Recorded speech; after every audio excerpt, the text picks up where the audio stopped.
Hello and welcome to We Turned Out Okay. This is episode 347, part one of the show that helps you change your child's behavior from bad to good, feel happy inside, and truly enjoy family time.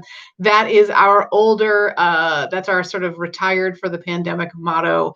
The new one is, or the new way that I start the show is that we are here to help you feel seen, heard, and cared for, even in difficult circumstances. And so today you get all of those things we're going to help you with today. Welcome to the show. I am Karen Locke-Culp. I am the host of this show and the creator of WeTurnedOutOKAY.com. I am a child development expert and a parent coach with degrees in early childhood education, and the one that's become a lot more important in recent months during the pandemic. I'm recording this in October of 2020. Is I have a bachelor's degree in human development and family relations. And people find that one especially useful right now. And we are going to get into that at least a little bit today. So as I say, welcome to the show. I'm so glad to have you here. This is an episode that I called 5 Ways Societies Fail or Succeed. And that feels like a pretty ambitiously named show. I can tell you that the cave trolls are sort of hammering on my skull and telling me, you know what, stay in your lane. And I'm doing this episode anyway because this is my lane. Whether a society succeeds or fails is, at least in part, dependent upon how we raise our children. And I'm using episode 347 to talk about that. And actually, so this episode has 2 parts. Today is part 1, where I'm gonna share 5 ways that I see societies either failing or succeeding. And we'll definitely dive into that. I'm excited to talk about it all. And then on Thursday, if you're listening in real time, this show will come out on Tuesday, October the 6th. On Thursday, October the 8th, I am dropping part 2. That is a conversation with a really close friend of mine who also happens to be a historian. He knows a lot about American history, particularly pertaining to the Revolutionary War.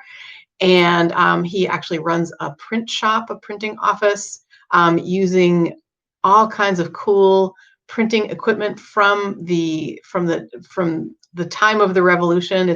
He's got machines that like Paul Revere might have used in his print shop. He also runs a tour company where he and his other tour guides give tours on the Freedom Trail. And we talk a lot about that.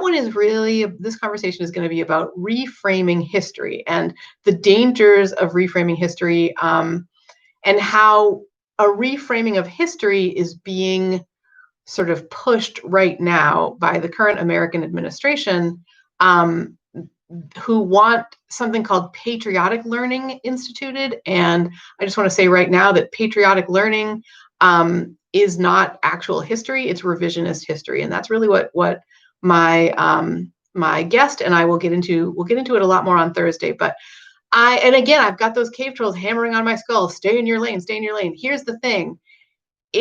So he refers to patriotic learning, revisionist history, as incredibly dangerous. It's dangerous to teach kids in this way. And it's more than just the lying of the sort of trying to like whitewash history. It's got to do with I really want you to be listening on Thursday for the idea that like kids become confused, become discouraged, and basically check out when we teach history in this way. Because history, when it's taught wrongly, when it's taught like in the way that it is currently being discussed about teaching, it doesn't teach critical thinking, and it teaches that there's nothing you can do to change the course of history, and you just better accept things as they are now. And that is incredibly disempowering, and we want to discourage that sort of thing. And I want to say too, right off the bat, my historian friend, his name is Gary Gregory, he starts this conversation off by saying everyone tries to revise history. All of the victors try to revise history. So it's not just unique to this administration. It's not just unique to this country. It is happening at all times, in all time periods, and in all parts of the world. Human beings have a habit of doing this, and we're going to discuss in a few days on why that's not so good. So, but today I really wanted to talk about ways that a society can succeed or fail, and I feel like this is a pretty epic time period. It's kind of an epic moment in certainly in American history and maybe global history. With the pandemic, I mean, I know it is, because the coronavirus pandemic is sweeping the world. Countries that felt like they'd had it figured out are now realizing, that there's a second wave. Actually, people have been predicting the second wave for quite a while. It's having really deep health and physical and economic implications on everyone globally. And for me, what this has done is it's actually made the work that I do feel more relevant than ever, more important than ever. And as difficult as it is, and the hardships that I have undergone are probably among the least of the hardships that one can endure from this pandemic. I have not lost. I mean, not yet. Anyway, I've not lost anyone that I know personally. I have not felt the sort of racist and intolerant backlash and feelings that many listeners and many folks are feeling. I've heard this pandemic described, or this 2020 described anyway, as a combination of the Great Depression, the flu pandemic of 1918, and the Civil Rights Movement, all combined into one. And it really does make for a tumultuous time. It's only getting more tumultuous, I think, as people are trying to send their children back to school, and school is changed and not working for everyone. Despite the best efforts of all involved. I say this a lot on the show, and I want to remember to say it here. Teachers are doing some of the most important work that there is to do. And if I am critical, when I am critical of the education system, I am not in any way being critical of teachers or even administrators. It's bigger than that. It's more global than that. And so I really hope that you take my words not as a condemnation of, if you're a teacher, of what you are doing or what your administration may be doing, but more of I'm looking at it from a 20,000-foot view, and what I'm seeing as a child development expert involves us all. So I really want to just kind of make sure that you understand that I am not in this for just bashing of folks. I think it's really, really important for you to understand that. And what I have to say, I hope will be useful for you and informative. So all right. All that said, I feel like we've got to dive into these. I'm excited to do so. I'm also a little nervous, which is maybe why I'm feeling some high emotions at this point. We do wrap up today with lots to be hopeful about, as we do on Thursday. So if you're listening, when you go and listen to Gary Gregory's conversation with me, know this: we do wrap up with, I think there's lots and lots and lots to be hopeful about here, and I want you to take this and listen to it in that spirit. Okay, so I have come up with 5 ways that I see, 5 axes on which I can see a society failing or succeeding, and this seems like the right time to share them. We've got a pretty divided and frightened and anxious populace right now, and I think this is not just in the U.S., but it's globally. We see this in times of strife when people are looking to take care of their own, and there's so many ways I could go with this right now, but I'm gonna keep going in this direction with these 5 things. Okay, so A society can succeed or fail based on, number one, in this way. So failing can equal operating from a base of fear, where success equals operating from a base of love.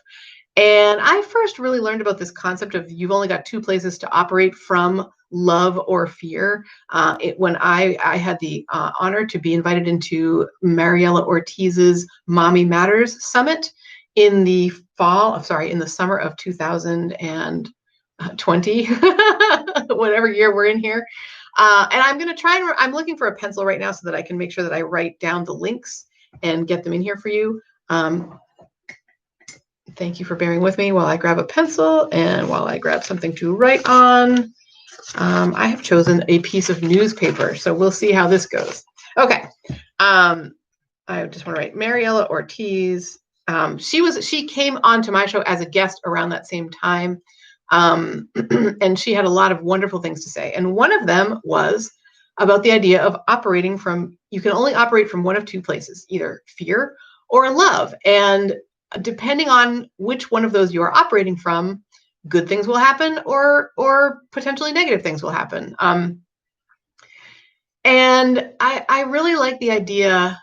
I've been thinking so much on this summer as I have really dived more into what it means to be a coach, a parent coach, what it means to help you in transforming your world to be what you want it to be. And as I say, the current struggles that we are having also present opportunities. And one is to take a look at our lives and say, what do I want more of and what do I want less of? And that for me, that has really looked like, ever since Mariela woke me up to this idea of you can only come from one of two places, love or fear, is when am I making my best decisions, right? When am I feeling at my most creative? It's when I'm coming from a place of love. And so something that I heard over the summer that also keeps coming back to me is Rich Litvin is a coach. And he coaches high level sort of people. And something that he talks about a lot is it does not matter where you are going. What matters is where you are coming from. And so, think about this. If we are operating from a place of fear, whether in our own house, our own home, whether in our neighborhood, whether in our town, city, state, nation, whatever level we're thinking on, if we operate from a place of fear, we are going to act very differently, right? We're going to look around and we're going to say, oh, I need to keep that person from doing something bad to me or mine. So over this summer, I can't decide if I have permission to tell this story or not. I can't remember. I think I'm going to try and do it anonymously. Someone that I'm close to lives in a state, but in one particular state, but their car license plates, they are registered to live in a different state. It has to do with being able to travel more easily. They're in this particular state where they are registered as, living, quote unquote. You can do that, and then you have a PO box there, and you can get your mail dropped to you very, very easily. So they've kind of become citizens of the world rather than, sort of committing to living in one place. Well, when the pandemic happened, where they actually live, where their home is, where they make their home, is in a resort area. And it is a resort area that was closed for much of spring and summer 2020 until the state in which they live opened up passage to that resort area. Previous to that, only people who lived there could be, quote, living there. And what happened was these folks have a license that is not registered to this state. It's registered to a different state. And one time they went out, they do live here, right? Just because their license plates don't say that they do doesn't mean that they don't actually live here. And so they go for a bike ride one day, and they get in their car, they stick the bikes on the back, they arrive at the place where they are going to bike ride, they go off and they enjoy a wonderful bike ride. This is the thing that has been getting them through the troubled times that we are living in, getting out together, being in nature. just quietly riding bikes together has been a huge thrill for them, something that they feel they really, really need.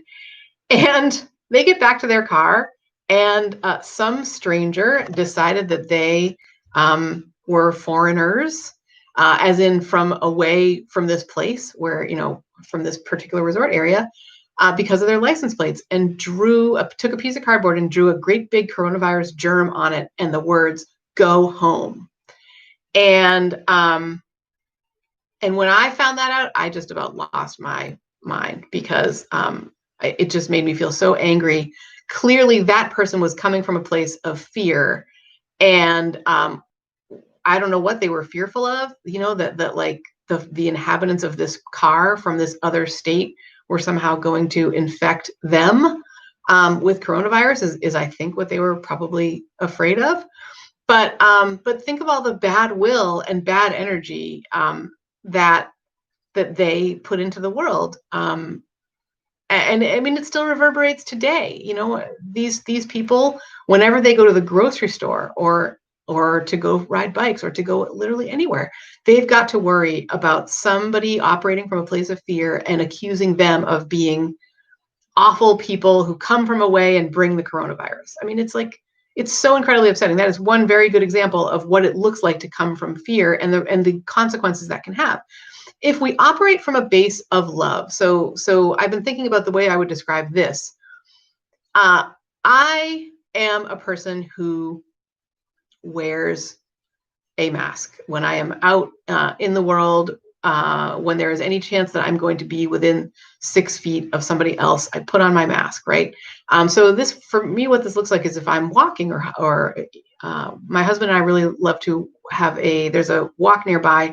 It's along a canal towpath, so it's not 6 feet wide. And we try to go when there are fewer people, and so we don't meet as many people as we could.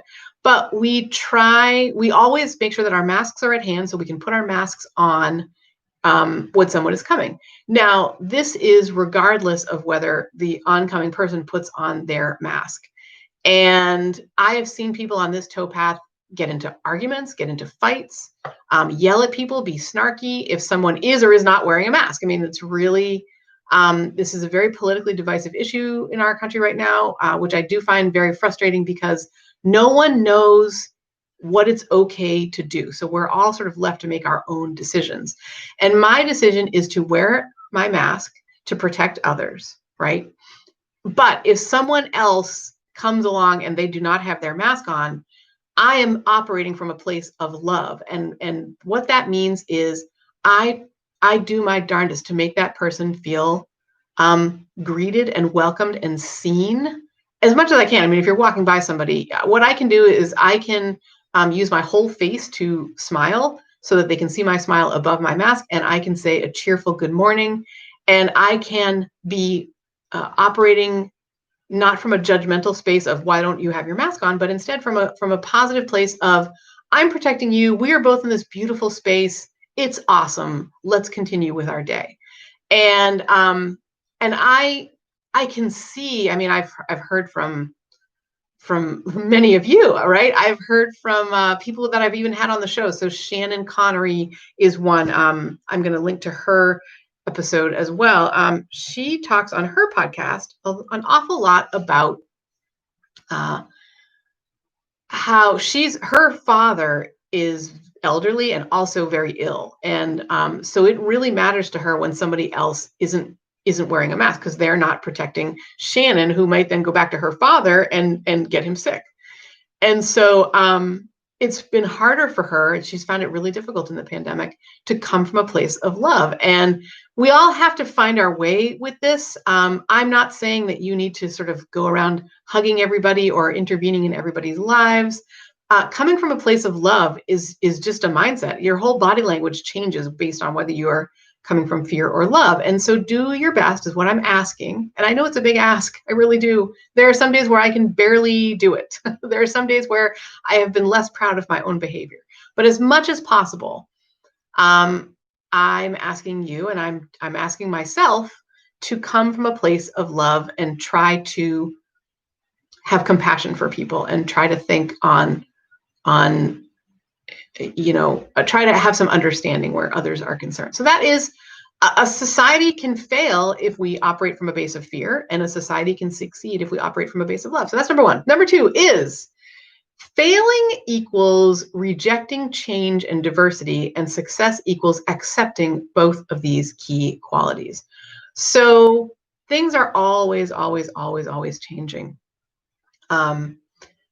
There was a time period in the history of our country where me, with my Italian heritage, would have been judged for being, because of the way that I looked or because of my heritage. And I am in an incredibly privileged position right now to not have that be happening. But I think it's really important to remember that it is happening to others, and that it did once happen to folks who looked like me. And because change is always happening, and so we need to embrace it. And to me, that can look like, when I talk about change and diversity here, because things change in really cool and interesting and diverse ways. And if we look on this system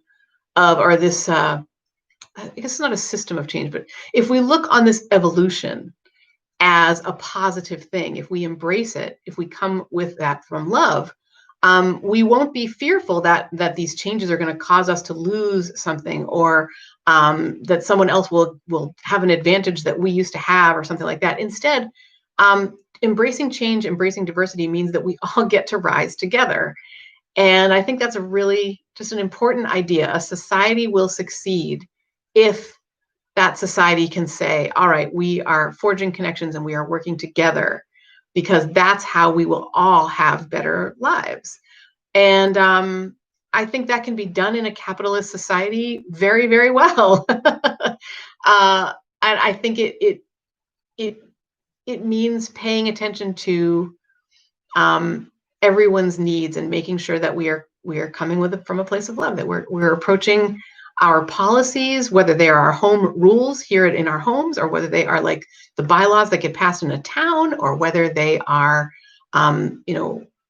Supreme Court decisions or nationally created laws, wherever you live.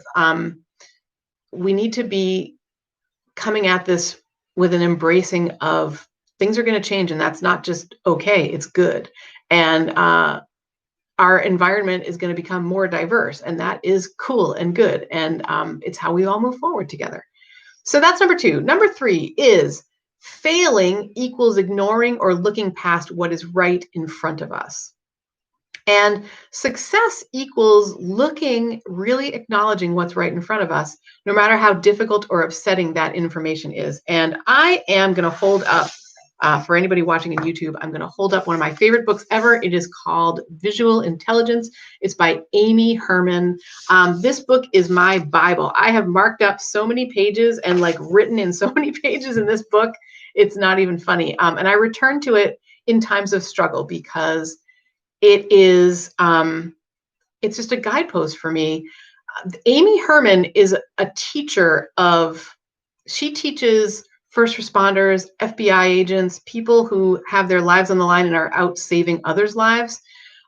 She teaches them how to see what is right in front of them without bias. She teaches them to see beyond their biases. And gosh, this is important right now. And she does it in such a cool way. She brings her classes. She does her classes in a museum of art. I think it's the Museum of Modern Art in New York City. It's a very big art museum in New York City. And she brings those lessons into this book, even with she's got images of paintings and some of the things that she teaches from. And it's a revelation to me that how much I was not seeing what was right in front of me, and how much I can still do that. I have biases that I have to work to overcome. And I am doing that hard work, and I feel so much better because of it. Everyone can benefit from. So here is what not looking at what's right in front of us. There's a couple of examples of it that I wanted to share. The first one is from this book, Visual Intelligence. Towards the end of the book, Amy describes a conversation that she had I'm trying to remember now if she was brought in on this in this capacity, in like an advisory capacity, or if she was in the room as like a principal, school principal or something like that. But she tells about a couple, a pair of parents whose high school age daughter has been engaging in some really promiscuous, damaging, self-damaging behaviors. And promiscuous is a word that feels really charged to me. I don't love it because it's a casting of judgment. I would say, I kind of regret using it. But basically what she's doing is engaging in behaviors that are going to, that could very easily result in her overdosing on drugs, or getting a sexually transmitted disease, or developing a terrible self-image, of her own abilities and worth. And so the principal, the director, brings the parents in and tries to say to the parents, this is what we are seeing. This is what your daughter is doing. And the parents refuse categorically to believe it. And I want to bring that to your attention because to me, what it says is that behavior isn't going to change. They're not getting their daughter the help that their daughter needs because they cannot see past, they cannot acknowledge what is right in front of them. And so that's one example of this. The other one is, and I see this a lot in the people that I work with, we all have a tendency to do what's called telescoping. Well, I guess not all of us. A lot of humans have a capacity to do something called telescoping. And that is where we look at the current situation that's upsetting us, something that's on our minds in front of us right now. And we say, my God, if they have, completely destroyed their bedroom, including ripping up pillows and destroying, breaking things, now they're going to be a juvenile delinquent by the time they're a teenager. And we can telescope out like that with our young children. And I want to encourage you to not do that. So instead, what I would encourage you to do is to look at the behavior that's happening right in front of you and ask, where is this coming from? To operate on the assumption that our child is doing the best that they can, and that what we need to do is help them alleviate the frustrations in their life so that they stop destroying property or talking back or hitting or disrespecting or whatever it is that they're doing. That way we are concentrating on the behavior that's right in front of us, and we are not worrying about what's happening down the road. So when a society, on a societal level, when people can see what's right in front of them in terms of, this could be anything from a police officer holding fire when they see a person of color instead of opening fire. Like if they are, when a police officer, when a first responder, when a police officer does that, takes that action, it is often done. Now, I cannot say, of course, that it's 100% done.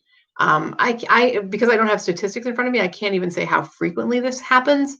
But we know it's very frequently that a white police officer cannot look past their own bias to see what is happening right in front of them. And again, this is where my cave trolls are just hammering on my head, stay in your lane, stay in your lane. This is my lane because I live in this world where people of color are getting shot by people who are white. And it's not just police officers, of course, right? There's a woman named, I remember that her name was Amy, and she was recorded calling the police on a Black man who was sitting in the park and who had asked her to put her dog on a leash. These are the biases that can feel like we maybe don't want to look at this, and we don't want to acknowledge this huge problem in society. That doesn't make the problem go away. So there is a tremendous institutional bias towards white people and against people of color. And we need to be able to see that. We need to really look at that when when somebody tells you, when a Black person tells you, I had to give up driving a Mercedes because I was pulled over all the time because the officers pulling me over did not believe that a Black lady could possibly own this car. I mean, that's the world that we live in. That probably hasn't happened to you if you're a white person. And again, I'm not saying that it necessarily hasn't. I don't know everyone's experience, but that happens a lot more to people of color than it does to white people. And that's part of our institutional bias here in the United States. It is something that I'm working to change, which is why I am standing up to those cave trolls and sharing this truth here today. So that's number 3. Failing equals ignoring or looking past what's right in front of us. And success equals looking at it and acknowledging it and being able to say, oh, I have these biases. I say that all the time. And it doesn't necessarily have to be about huge societal ills. It can be about the motivation of my child and why they did something that they did. Until I understand that, until I can really see it from their perspective, I can't do a good job helping them or being their parent. They need me on their team, and that requires looking at from their perspective and using my empathy to understand how they're feeling. So that's number 3. Number 4 is failing equals stunting and misshaping children's development. Succeeding equals embracing where they are and knowing that playing to their strengths will ultimately benefit everyone. And I feel like this one is really relevant to your life today. Lots of us are, I think at the top of the show, I did start by saying, I don't want a teacher listening to feel pushed upon or like judged. I recognize that this is not at a teacher or even a school level. This is at a federal, an institutional level. We as a country have an obsession with test scores and with measurable outcomes. And as an early childhood educator, as a child development expert, I am here to tell you that that is not how children work. And overcoming that bias is going to be very, very helpful for you. I actually feel really emotional right now because I think it can be taken like if I say, when I say that testing proves nothing, and that, well, all it accomplishes is it's quite negative because it reinforces our expectations. So if we were already expecting that a child was doing something bad or was doing badly at something in their education, they will continue to do that, and the tests will reinforce that. It's all part of a system that the only way to get out of that system is to basically say, like, well, I don't like this game, so I'm playing another game. And the game that I'm playing is, it has to do with self-directed learning, and it has to do with getting kids more of what they need in terms of being motivated to do their work. And I bring this up right now because a lot of us are living in the world of virtual schooling, where kids, young kids even, are responsible for being on Zoom calls or Google Classroom, whatever it is, responsible for completing assignments. Parents are reporting to me that they have to sit right next to their child for the whole time that their kid is Zoom schooling. And it's incredibly frustrating for everyone. It's not working. And so on an individual level, I'm helping parents figure out how to change that dynamic.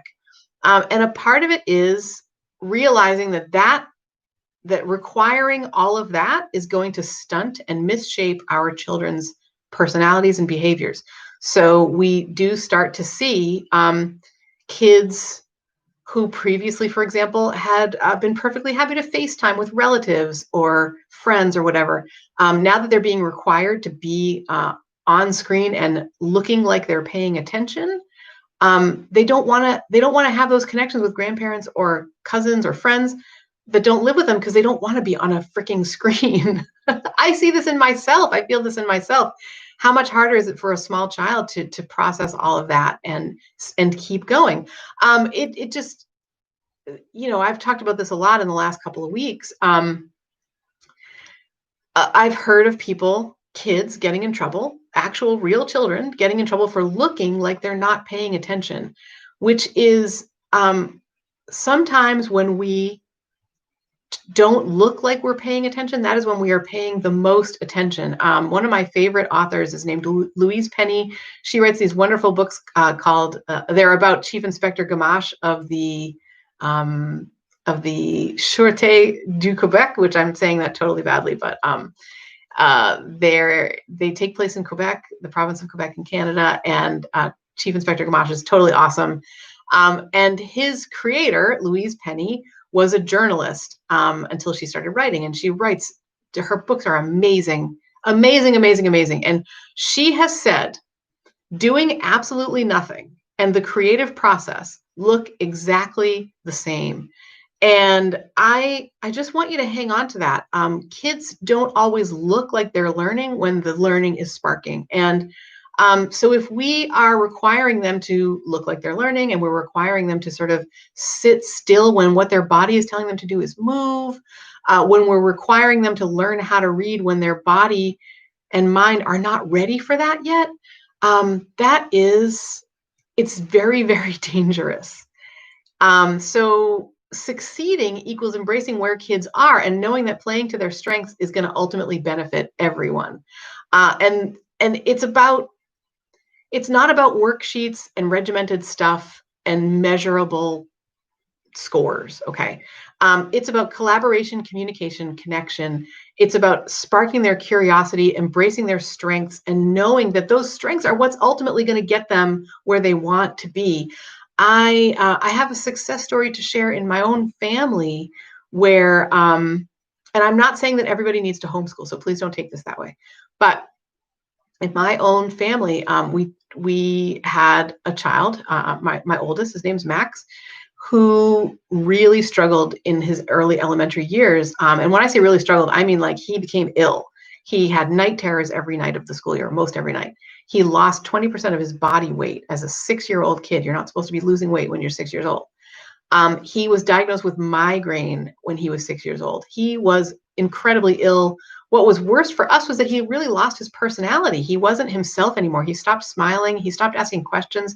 He stopped engaging. He was basically trying to stay afloat and trying to just get through the day. A 6-year-old child trying to just get through the day.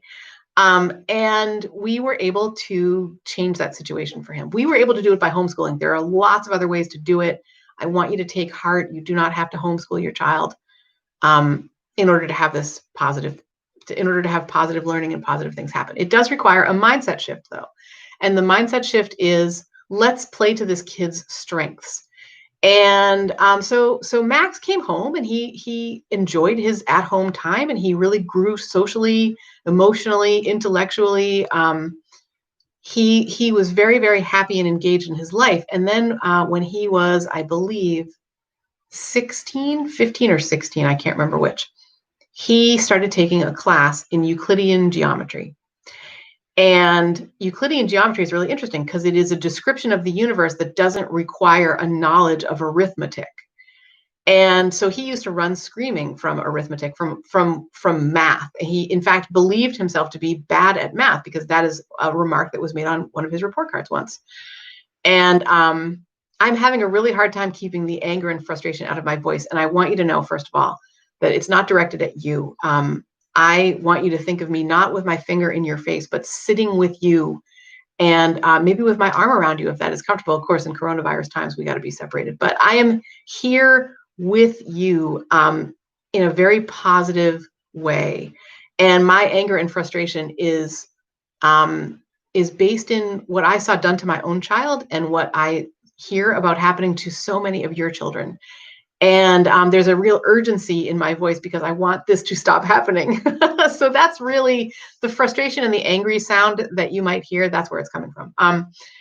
But basically, so he was able to take Euclidean geometry as a teen. And it opened up such a world for him that he had never thought was going to be possible for him to open up. And he is now on his way to a college degree in theoretical mathematics. and he's very accomplished at arithmetic. He's right now he's taking calculus classes and loving them. He's doing things with his brain that I would never ever have thought to do with mine. Um, and he's thriving while he's doing it because he made these choices. So like we had a kid who got called out on his report card in first grade for being bad at math, who is now on his way to he wants a PhD in mathematics. I mean, I can't think of a better story to sort of have that, to sort of give that to you, because when he was 5, 6, 7, even 10, 11, 12 years old, we had no idea that was coming. We were just trying to support him and who he was. We were playing to his strengths, and now he is using those strengths to thrive. So, so that's that one, right? We want to embrace our kids' strengths. That is how our society will succeed. Failing would be if we continued stunting and misshaping their development, which I think happens to way too many children. So that's number 5. Number 4. Number 5, and this is finally, and I think of this as really the biggest reason, is basically failure looks like the putting up of barriers, and success looks like choosing to connect. Okay, so so politically, on both sides of the political fence in the United States and maybe elsewhere, but my experience and all of the research and reading that I have done on this really is concentrating on the U.S. in this way right now. On both sides of the political fence right now, we see so much of, you must be an absolute moron if you believe that, in speaking of the other side or in speaking of to someone on the other side. That's a putting up barriers that will destroy us. It is already eroding the kind of important, it's eroding away the good stuff that is going to get us to where we succeed. So it's a failure when I lose my temper and my patience and I say to somebody, well, I can't believe you believe that, you're an absolute moron. And I hope those words have never crossed my lips. I can't say that those sentiments have not come out in my body language, because you can feel so incredibly hopeless and fearful when somebody is like saying that to you, right? When somebody is saying like, well, you're wrong, and I'm gonna show you. That all puts up barriers. It all destroys us. It comes from a place of fear. And so I think the thing I really want to leave you with here is, what can we do instead? And the answer is, we can choose to connect on a human level. We can do this starting in our homes. We can actually do this starting within ourselves, right? What is our recognizing negative self-talk and being able to change that narrative to something that's positive is crucial. So even on that level of within our own brains, like the cave trolls are trying to tell me you're a moron if you believe that. And when I do a check and I look and I see that, in fact, I'm not a moron for believing this, it's the truth. And I can stand in that truth, right? That is the first part of this. We can choose to connect on a human level within ourselves. We can choose to connect on a human level within our homes. I want to try and preserve the anonymity of everybody involved except me in the story that I'm going to tell, because I don't have explicit permission to tell this story. But recently, I was at a meal table with some people, appropriately socially distanced. And one person at the table was being critical of a young person at the table. And myself and one other person also at the table were basically saying, like, we were expressing empathy, and we were saying, I'm so sorry that you're going through that. I'm really sad that this is happening for you. Those kinds of things. And the person who had been critical was saying, I don't understand how you guys can say that. I just don't understand. Like, this person is making that choice for themselves. And I don't have any sympathy with that, basically. And what I said, I decided to sort of get out of my comfort zone. And I said, well, I really believe in the golden rule. And I know that if I was whether I had caused it myself or whether someone else had done something to me, I would want sympathy and empathy and support from the people who love me. And so that is why I am choosing to be supportive of this person. And that the person who had been being critical was stopped in their tracks. And I had been fearful that they might blow up or get angry or whatever. And instead of doing that, what they basically did was they went, huh. And we stopped talking about it. Our meal went on, and then it ended, and we all, sort of said our goodbyes and went on about our days. But the behavior of that person since has been better, has been more thoughtful, more compassionate, more empathy filled. And I think that is really because that person was able to look at themselves and look at what was happening in this moment and choose not to come from a place of fear. Oh, you'll never get anywhere if that's what you're doing to yourself, but instead to come from a place of, oh, I can be helpful in only one way, and that is by validating your concerns and your struggles and doing what I can to help you, to stand with you as you figure them out. So that's what we can do. Those are the 5 things. I'm going to read them again. I'm not going to read the parts about failing. I'm going to read the parts about succeeding. A successful society will be able to do the following 5 things. Operate from a place of love. That's 1. Accept change and diversity as the way forward and move with those factors. Look at what is right in front of us, no matter how difficult. Acknowledge what's right in front of us, even if it's scary or upsetting. We have to know about it. We have to be able to see it to figure it out. Embrace where our kids are in their development and play to their strengths, and embrace self-directed learning is how I would qualify or characterize the 4th one. And then finally, to be able to connect on a human level with other people, even if they fundamentally disagree with what we fundamentally believe. And so that's basically what I've got to offer today. I feel like I've said this a lot recently. I'm quite terrified at putting this out. This feels like a monumental truth-telling kind of episode, much like the secret fears of a child development expert did. I did that. That was maybe 4 or 5 weeks ago. I'm going to link to it in the show notes. I think if you stand for something, you have to talk about it. And this is what I stand for. I stand for kindness. I stand for coming from a place of love. I stand for acknowledging and working to overcome my own biases. And I stand for treating children right. And one way that we can treat them right is to do a little less of the testing and accountability stuff and a little bit more, maybe a lot more, of the self-directed learning. And I hope that is a message that resonates with you. I've been thinking on this and thinking on it. And again, I say it all coming from a place of love and compassion for you and empathy for you. This doesn't have to be difficult. And it doesn't have to take a long time. It matters where you're coming from. And if we can come from a place of love, we can make all of the other successes happen. So I hope that is inspiring for you. It's a simple mindset shift to start with, right? It's just one tiny little step forward into a positive path. And if you are already on that path, well, I am so thrilled because I'm walking it with you. And if you aren't, well, we're right here. We are ready to hold your hand and help you onto this path. So hopefully that resonates. I have a couple of announcements before we wrap up today. One is I am in a really, really cool summit. It is really, really close to my heart. It's called the Emergency Home Learning Summit.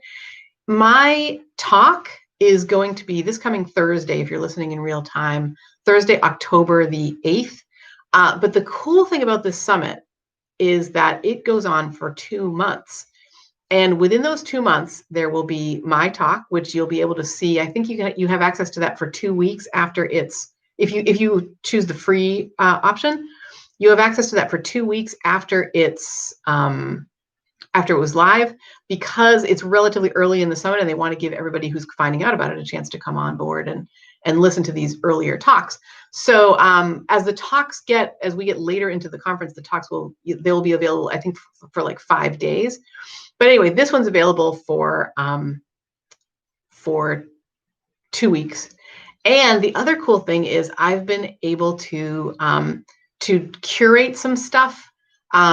So there are, on my speaker page, there are a whole bunch of other really neat talks and things that I have done that you get to check out as part of the summit. And then I think I'm going to be able to do this over the course of these 2 months. I'm going to be able to have some kind of in-conference like office hours, like virtual Zoom meetings, where I'll be live and you can come in and you can ask me questions, and we can talk about your situation in terms of like the Zoom schooling and how it's going and what might you do to make it better, or anything else that you want to talk about in terms of learning, children, human development, child development. I am so excited that this has the setup that it has, and I really encourage you to join it. I'm going to provide the link in the show notes because it's one of those long website-y things that I'm not confident that you will remember, because I never remember those things.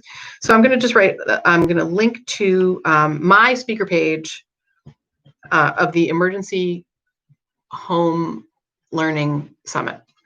And the second thing I want to talk about is I am offering something new in my private coaching practice, it's called the Ninja Parenting Community. It's NPC for short. It is where I work closely with parents to make things better in family life, and we do that through an extensive forums that have the opportunity for you to ask questions, and I answer them in the forums. Through courses, through live events. Like, for example, right now we are doing a weekly book club where we're studying a chapter of one of my parenting books. Right now, it's Educating Happy Kids. It's about how to help your child learn what they need to know. And I have decided to offer, to be honest, this is a techie thing. I've never been able to figure out how to literally offer this. I'm offering quarterly membership to the Ninja Parenting Community, which means that you get 3 months for the price of 2, and you get that every 3 months as long as you're a member. So you can join this community and have access to it for 3 whole months, only paying for 2 months, and that will automatically re-up so that for the next 3 months. So you're in here for October, November, December. And you're only paying for October and November, and then it re-ups. And as long as you are consistently a member, now you've got January, February, and March, and you're only paying for January and February, and it sort of keeps on going like that, even as the price for future subscribers, future members goes up. It's an ask, right? Like sometimes people will say, like, my gosh, it's so expensive. Like, why is it so expensive? And what I say is, it's because it's you investing in you, and people who pay attention.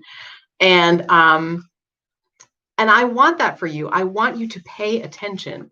So I'm offering, as I say, I'm offering quarterly membership so that you can have a break on the membership rates. And I'm hoping you will take me up on this because I would love to be able to help you through the struggles that you are encountering in parenting, in pandemic parenting, in crisis parenting, in Zoom school parenting, in trying to make a living and still be a parent, in trying to keep going yourself. These are the sorts of things that I'm really, really good at. And I'm going to put the link in the show notes for this quarterly membership. If you go to weturnedoutokay.com/join-NPC, there's a different offer there for you, but it is not this one. So I'm going to put the quarterly one into the show notes. And I just want to make sure that I write that down, quarterly rate. And I'm also offering a similar deal for my We Turned Out Okay playbook. So the We Turned Out Okay playbook is a monthly publication, comes right to your door if you are living in the United States. And it is like, people have described it as it's like Christmas, where you open this up and now you've got this whole month's worth of steps to take to make your life, and not just your family life, but like your life better. Janine Halloran, who's a really respected, very, very much a friend of the podcast, really respected author and a person who helps people develop coping skills. She's written 2 bestsellers. Well, she's written more than that, but the 2 most recent bestsellers are Coping Skills for Teens and Coping Skills for Kids. She calls my playbook a life raft for families who are adrift. And if you would like to find out more about subscribing, you should go to WeTurnedOutOKAY.com/playbook. I do have an internet. Another thing that's been happening is people have been asking for a digital version if you're international. And so you can be, if you subscribe as as an American or living in the United States, I guess is what I should say. If you subscribe and you have a US address, there's a place for you to put your US address in. If, however, you do not have a US address, what I discovered is that international people couldn't subscribe to the playbook. So I have created a digital international way for people who don't live in the US to do that. So I've also been told by subscribers that it is worth every penny, and that it really helps people stay positive, and it really helps them get through the struggles that they're having. And if you want some help staying positive and getting through the struggles that you're having, I highly, highly, highly recommend that you subscribe to the playbook. All right, that is it from me for this week. Well, actually, that's it for me for today. On Thursday of this week, I'm going to be dropping that interview with historian Gary Gregory, and then you'll have both of these until next time. So I am publishing the podcast every other week at the moment, because I need that bandwidth for other things, for other things to connect with you. If you subscribe to my email list, or if you are subscribed to the playbook, or if you are a Ninja parent. At first, I was really nervous about only doing the podcast every other week. And what I've discovered is it's actually freed me up to do better things, make better things, connect better with you. And so these are some ways that you can do that. All right. I think that is going to be it for me. I feel like, I can keep going, but I'm going to wrap it up here. Thank you so very much for listening today. It means so much to me that you have me in your ears. I really hope that today is a good day for you, and I hope that you are finding some positives and some fun with your little kids. And finally, I have a special thank you for our producer, the man who really helps me stay positive and who believes in me. And that feels really, really good. And I hope you get that message from me, that I believe in you, because I very, very much do. Anyway, he is the 23-time winner of the Husband of the Year Award. His name is Benjamin Kolp. Again, thank you so much for listening, and we will see you next time.